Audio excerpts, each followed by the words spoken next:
సామెతల గ్రంథం 6వ అధ్యాయం. ఇందులో అందరికీ వర్తించే నైతిక సూత్రాలు ప్రబోధించబడ్డాయి.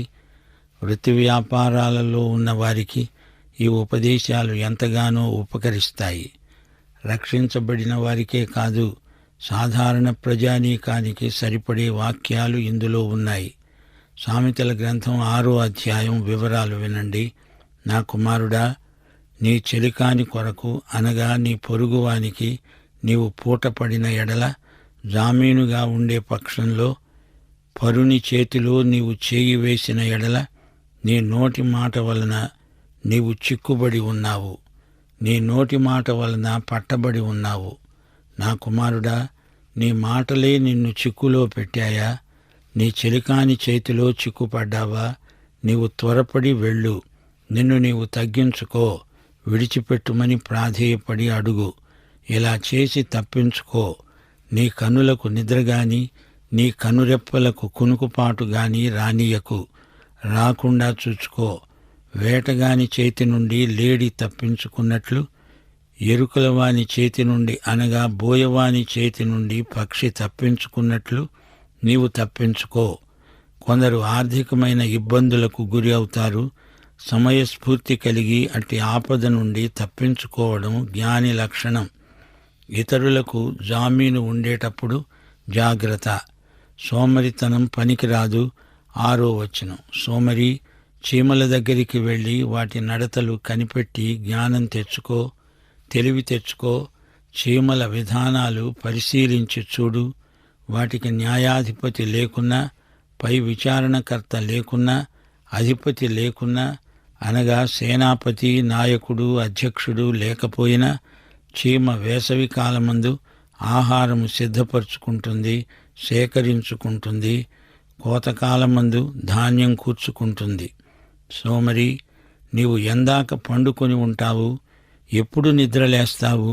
ఇంకా కొంచెము నిద్రిస్తాను అని, కొంచెము కునుకుతాను అని, కొంచెము సేపు చేతులు ముడుచుకొని పరుంటానని అంటావా? అందుకే దోపిడిగాడు అనగా దోపిడి దొంగ వచ్చునట్లు దారిద్ర్యం నీ వద్దకు వస్తుంది. ఆయుధధారి అనగా ఖడ్గము ధరించిన భటుడు వచ్చినట్లు లేమి నీ వద్దకు వస్తుంది, నీ మీదికి ఎగబడుతుంది. సోదరీ సోదరులారా, చీమను చూచారా? చీమ మనకు నేర్పే పాఠాలు ఎన్నో ఉన్నాయి. అది ఎంతో కష్టించి పనిచేస్తుంది. దేవుని బిడ్డలకు చీమ బోధ చేస్తుంది. రాబోయే కాలానికి భవిష్యత్తు కోసం ఆహారం సమకూర్చుకుంటున్నది. క్రైస్తవ సోదరీ సోదరులారా, సోమరితనమంటే యేసు ప్రభువుకు బొత్తిగా ఇష్టం లేదు. సోమరులు సువార్తికులైతే, కాపరులైతే దేవునికెంతో నష్టం. నీకు తీరిక సమయం ఉన్నదా? ఆ సమయంలో నీవేమి చేస్తున్నావు? దేవుని వాక్యం చదువుతున్నావా? పరిశోధిస్తున్నావా? కష్టపడి చెమటోడ్చి దేవుని వాక్యాన్ని ప్రార్థనపూర్వకంగా చదవకుండా, ధ్యానించకుండా ఆషామాషిగా తిరిగే బోధకులను ఏమనాలి? చీమను చూచి నేర్చుకోండి. అనేకమైన చిల్లర పనులు చేయవచ్చు గాని దేవుని వాక్యాన్ని లోతుగా పరిశీలనగా చదవకపోతే, సిద్ధపడకపోతే బోధ పరిచర్య ఫలించదు. చీమను చూచి పాఠం నేర్చుకోవాలి. సోమరి, చీమను చూడు. 12వ వచనం. కుటిలమైన మాటలు పలికేవాడు పనికిమాలినవాడు, దుష్టుడై ఉన్నాడు. అతడు నిష్ప్రయోజకుడు, దుర్మార్గుడు. వాడు కన్నుగీటుతూ కాళ్లతో సైగ చేస్తాడు, వేళ్లతో గుర్తులు చూపుతాడు, చేసైగ చేస్తాడు, కాళ్ళు ఈడ్చుకుంటూ తిరుగుతాడు. ఈ విధంగా కన్నుగీటడం, సైగలు చేయడం, అల్లరి మూకలు చేసే పనులు. వారు చూపే గుర్తులకు రెండర్థాలుంటాయి. వారి హాస్యోక్తులు రెండర్థాలిచ్చేటట్లు ధ్వనిస్తాయి. ఇలాంటి గుర్తుల భాష మాట్లాడేవారు మన మధ్య ఉన్నారు. కంటి భాష, కాలి భాష, చేతి భాష, ఇలాంటి చేష్టలు దేవుని బిడ్డలకు తగినవి కావు. 14వ వచనం. వాని హృదయం అతి మూర్ఖ స్వభావం కలది, అంటే అతడు పెంకి, మొండి. వాడు ఎల్లప్పుడూ కీడు కల్పిస్తూ జగడాలు పుట్టిస్తాడు, దురాలోచనలు చేస్తాడు. జగడాలు రేపుతాడు. కాబట్టి ఆపద వాని మీదికి హఠాత్తుగా అకస్మాత్తుగా వచ్చి పడుతుంది. వాడు తిరుగు లేకుండా ఆ క్షణమందే నలగగొట్టబడతాడు. వాడు కూలిపోతాడు. వాని పాటుకు తిరుగులేదు. సోదరీ సోదరులారా, మన నోటి మాట విషయమై జాగ్రత్తగా ఉండాలి. మధ్యాహ్న కాలపు సూర్యుని వలె ఎట్టి దాపరికము లేకుండా మన మాటలు వెలుగు ప్రకాశించేటట్లు ఉండాలి. గలతీ పత్రిక 6వ అధ్యాయం 7-8 వచనాలు మీరు వినలేదా? మోసపోకండి, దేవుడు వెక్కిరించబడడు. మనిషి ఏమి విత్తుతాడో ఆ పంటనే కోస్తాడు. ఎలాగనగా తన శరీరేచ్ఛను బట్టి విత్తేవాడు తన శరీరము నుండి క్షయమనే పంట కోస్తాడు. ఆత్మను బట్టి విత్తేవాడు ఆత్మ నుండి నిత్య జీవము అనే పంట కోస్తాడు. దేవుడు మన నుండి పరిశుద్ధతను కోరుతున్నాడు. ఎందుకనగా ఆయన పరిశుద్ధుడు. దేవుని బిడ్డలు ఈ మహాపరిశుద్ధ ఉద్యమంలో భాగమై ఉండాలి. ఇప్పుడు రచయిత దేవుడు ద్వేషించే 7 సంగతులను మనకు బయలుపరుస్తున్నాడు. 16వ వచనం, యెహోవాకు అసహ్యమైనవి 6 కలవు, 7 ఆయనకు హేయములే. అవేవనగా అహంకార దృష్టి, కల్లలాడే నాలుక, నిరపరాధులను చంపే చేతులు, దుర్యోచనలు యోచించే హృదయము, కీడు చేయడానికి త్వరపడి పరుగెత్తే పాదములు, లేని వాటిని పలికే అబద్ధ సాక్షి, అన్నదమ్ములలో జగడాలు పుట్టించేవాడు. దేవుడు తాను ద్వేషించే వాటిని, అసహ్యించుకునే వాటిని ఆయా సందర్భాలలో బయలుపరుస్తూ ఉన్నాడు. ద్వితీయోపదేశకాండం 16వ అధ్యాయం 22వ వచనం, నీ దేవుడైన యెహోవా విగ్రహమును ద్వేషించేవాడు గనుక నీవు ఏ స్తంభమునైనా నిలువబెట్టకూడదు. దేవునికి బదులుగా మానవుడు ఏది కల్పించినా అది దేవునికి అసహ్యం. కీర్తనలు 45:7 వచనం, నీవు నీతిని ప్రేమించి భక్తిహీనతను ద్వేషిస్తున్నావు. ప్రకటన గ్రంథం 2వ అధ్యాయం 6వ వచనంలో ప్రభువు అన్నాడు, ఈ ఒక్కటి నీలో ఉన్నది, నికొలాయితుల క్రియలు నీవు ద్వేషిస్తున్నావు, నేను కూడా వీటిని ద్వేషిస్తున్నాను. ప్రియ సోదరీ సోదరులారా, దేవుడు ప్రేమిస్తాడు. అయితే దేవుడు ద్వేషించేవి కూడా కొన్ని ఉన్నాయి. దేవుని వాక్యంలో 7 అనే అంకె సంపూర్ణతను సూచిస్తుంది. అనగా వీటిని పూర్తిగా ద్వేషిస్తున్నాడు. ఇవన్నీ శరీర కార్యాలు. మానవులు ఎంత పూర్తిగా చెడిపోయారో దీన్ని బట్టి తెలుసుకోవచ్చు. దేవుడు పిరికివాడు కాడు. ఆయన పాపాన్ని శిక్షించి తీరుతాడు. ఇక్కడ 7 విషయాలను దేవుడు అసహ్యించుకుంటున్నాడు.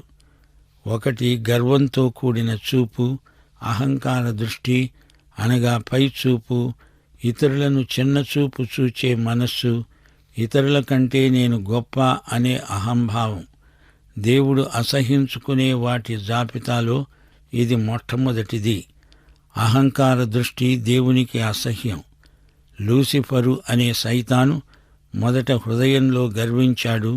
యెషయా 14వ అధ్యాయం 13-14 వచనాలు, నేను ఆకాశానికి ఎక్కిపోతాను, దేవుని నక్షత్రాలకు పైగా నా సింహాసనాన్ని హెచ్చిస్తాను, ఉత్తర దిక్కున ఉన్న సభాపర్వతము మీద కూర్చుంటాను, మేఘమండలము మీదికి ఎక్కుతాను, మహోన్నతునితో నన్ను సమానునిగా చేసుకుంటాను అని నీ మనస్సులో అనుకున్నావు గదా. చూడండి, ఇతడికెంత గర్వమో. వీడే ఏదెను తోటలోనికి వచ్చి ఆదాము హవ్వలను శోధిస్తూ మీరు దేవుళ్ళైపోతారు అన్నాడు. ప్రతి ఒక్కడూ తనకు తానే దేవుడైపోవాలని అహంకారపు కోరిక. ఇదే కోరిక కోరుకున్నవారు ఎందరో ఉన్నారు. రక్షణను తన స్వప్రయత్నంతో సంపాదించుకుంటాను అనుకుంటాడు. దేవుడు, నీవు లేకపోయినా నా ప్రయత్నం నేను చేసుకోగలను అంటాడు. దేవుని స్థానానికి తనను తాను హెచ్చించుకోవాలని చూస్తాడు. ఇలాంటి మనస్తత్వం ఒక విధమైన జబ్బు. దేవుడు అహంకారులను ఎదిరిస్తాడు, దీనులకు కృప అనుగ్రహిస్తాడు. యోబు గ్రంథం 40వ అధ్యాయం 12వ వచనం, గర్విష్ఠులైన వారిని చూచి వారిని అణగొట్టు. దుష్టులు ఎక్కడున్నా వారిని అక్కడే అణగద్రొక్కు. కనపడకుండా వారందర్నీ బూడిదలో పాతిపెట్టు. సమాధిలో వారిని బంధించు. అప్పుడు నీ దక్షిణ హస్తమే నిన్ను రక్షించగలదని నిన్ను గూర్చి ఒప్పుకుంటాను. దేవుడు ఈ సవాలును యోబుకు వేశాడు. మత్తయి సువార్త 5:3 ప్రభువు అన్నాడు, ఆత్మ విషయమై దీనులైన వారు ధన్యులు, పరలోక రాజ్యము వారిది. 131 1 యెహోవా, నా హృదయము అహంకారము కలది కాదు, నా కన్నులు మీదు చూచునవి కాదు. నాకు అందని వాటి అందైనా గొప్పవాటి అందైనా నేను అభ్యాసం చేసుకొనటలేదు అని దావీదు ఒప్పుకుంటున్నాడు. దేవుని ఎదుట ఎవరు గర్వించగలరు? యెషయా గ్రంథం 66:2 దేవుడంటున్నాడు, అవన్నీ నా హస్తకృత్యములు. ఎవడు దీనుడై నలిగిన హృదయము గలవాడై నా మాట విని వణుకుతూ ఉంటాడో వానినే నేను దృష్టిస్తున్నాను. ప్రియ సోదరీ సోదరులారా, మరచిపోవద్దు, దేవుడు అహంకార దృష్టి గలవారిని ద్వేషిస్తున్నాడు. అనగా వారిని కాదు, వారిలోని గర్వాన్ని ద్వేషిస్తున్నాడు. ఇక 2, అబద్ధాలాడే నాలుక, కల్లలాడే నాలుక, ఇది దేవునికి అసహ్యం. నాలుకను గురించి భక్త యాకోబు ఏమి చెప్తున్నాడో మీకు జ్ఞాపకం చేయగోరుతాము. యాకోబు పత్రిక 3:2 నుండి, ఎవడైనా మాట యందు తప్పని ఎడల అట్టివాడు లోపము లేనివాడై తన సర్వ శరీరమును స్వాధీనమందు ఉంచుకోవడానికి శక్తిగలవాడవుతాడు. నాలుక చిన్న అవయవమే అయినా బహుగా అదిరిపడుతుంది. నాలుక అగ్ని. నాలుక మన అవయవాలలో ఉంచబడిన పాప ప్రపంచమై సర్వ శరీరానికి మాలిన్యం కలుగచేస్తూ ప్రకృతి చక్రానికి చిచ్చు పెడుతుంది. అది నరకము చేత చిచ్చు పెట్టబడుతుంది. ఏ నరుడు నాలుకను సాధు చేయనేరడు. అది మరణకరమైన విషంతో నిండినది. అది నిరర్గళమైన దుష్టత్వమే. కీర్తనలు 116:11 దావీదు అంటున్నాడు, నేను తొందరపడిన వాడనై ఏ మనుష్యుడును నమ్మదగినవాడు కాడు, అబద్ధికుడు అనుకున్నాడు. కీర్తనలు 120:2 దావీదు ప్రార్థించాడు, యెహోవా, అబద్ధమాడే పెదవుల నుండి, మోసకరమైన నాలుక నుండి నా ప్రాణాన్ని విడిపించు. కీర్తన 51:6 దావీదు మళ్లీ ప్రార్థించాడు, దేవా, నీవు అంతరంగములో సత్యము కోరుతున్నావు, ఆంతర్యమున నాకు జ్ఞానము తెలియచేస్తావు.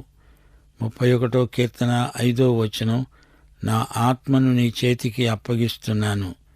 యెహోవా, సత్యదేవా, నన్ను విమోచించేవాడవు నీవే. సోదరీ సోదరులారా, నాలుక విషయమై జాగ్రత్త. ఇక 3, నిరపరాధులను చంపే చేతులు. దేవుడు అనుగ్రహించిన ప్రాణాన్ని మానవుడు అంతమొందిస్తే అది ఘోర పాపం. ఎవడైనా హత్య చేస్తే అతనికి భూమి మీద బతికి ఉండే హక్కు పోతుంది. ఇది దేవుని వాక్యము చెప్పే తీర్పు. 4, దుర్యోచనలు, యోచించే హృదయం. ఇది దేవునికి అసహ్యం. మానవ హృదయంలో నుండి సహజంగా దురాలోచనలు బయలుదేరతాయి. దానిని ఒప్పుకోవాలి. మానవునికి హృదయశుద్ధి కావాలి. హృదయశుద్ధి గలవారు ధన్యులు, అట్టివారికే దేవుడు కనపడతాడు. నీ కన్నులు, నాలుక, చేతులు, హృదయం, పాదాలు, వీటన్నిటినీ పరమవైద్యుడైన యేసుక్రీస్తు పరీక్ష చేస్తున్నాడు. 5, కీడు చేయడానికి త్వరపడి పరుగులెత్తే పాదాలు. ఇవి కూడా దేవునికి అసహ్యమే. యెషయా గ్రంథం 59:7 వారి కాళ్ళు పాపము చేయడానికి పరుగెత్తుతున్నాయి. నిరపరాధులను చంపడానికి అవి త్వరపడతాయి. వారి తలంపులు పాపహేతుకమైన తలంపులు. ఇక 6, లేని వాటిని పలికే అబద్ధ సాక్షి. ఇలాంటి అబద్ధ సాక్ష్యాలు దేవునికెంతో అసహ్యకరమైనవి. మరి ఒకటి ఉన్నది, 7, అన్నదమ్ములలో జగడాలు పుట్టించే వ్యక్తి. ఇలాంటి వాటిని దేవుడు ద్వేషిస్తాడు. మత్తయి సువార్త 5:9 ప్రభువు అన్నాడు, సమాధానపరిచేవారు ధన్యులు, వారు దేవుని కుమారులు అనబడతారు. సంఘాలలో భేదాలు కల్పించేవారంటే దేవునికి ఎంత అసహ్యమో గమనించండి. ఇంతవరకు మనము దేవుడు అసహ్యించుకునే 7 సంగతులను గుర్తించాము. ఇలాంటి లక్షణాలు ఉన్నవారు వెంటనే పశ్చాత్తప్తులై దేవుని క్షమాపణను కోరాలి. దేవుడు హృదయాలను శుద్ధి చేస్తాడు. సామెతలు 6:20 నుండి, నా కుమారుడా, నీ తండ్రి ఆజ్ఞను గైకొని నీ తల్లి ఉపదేశాన్ని తోసివేయకుండా వాటిని ఎల్లప్పుడూ నీ హృదయమందు ధరించుకో. నీ మెడ చుట్టూ వాటిని కట్టుకో. నీవు త్రోవను వెళ్ళేటప్పుడు అది నిన్ను నడిపిస్తుంది. నీవు పండుకునేటప్పుడు అది నిన్ను కాపాడుతుంది. నీవు మేలుకొనేటప్పుడు అది నీతో ముచ్చటిస్తుంది. యువకుడు విద్యాభ్యాసం చేసేటప్పుడు ఎలా వ్యవహరించాలో రచయిత చెప్తున్నాడు. ఇంట్లో తల్లిదండ్రులు నేర్పిన దానికి బడిలోని విద్య దోహదపడుతుంది. ఆజ్ఞ దీపముగాను ఉపదేశము వెలుగుగాను ఉంటాయి. శిక్షార్థమైన గద్దింపులు జీవమార్గములు. 27 ఒకడు తన ఒడిలో అగ్ని ఉంచుకొనిన ఎడల వాని వస్త్రములు కాలవా?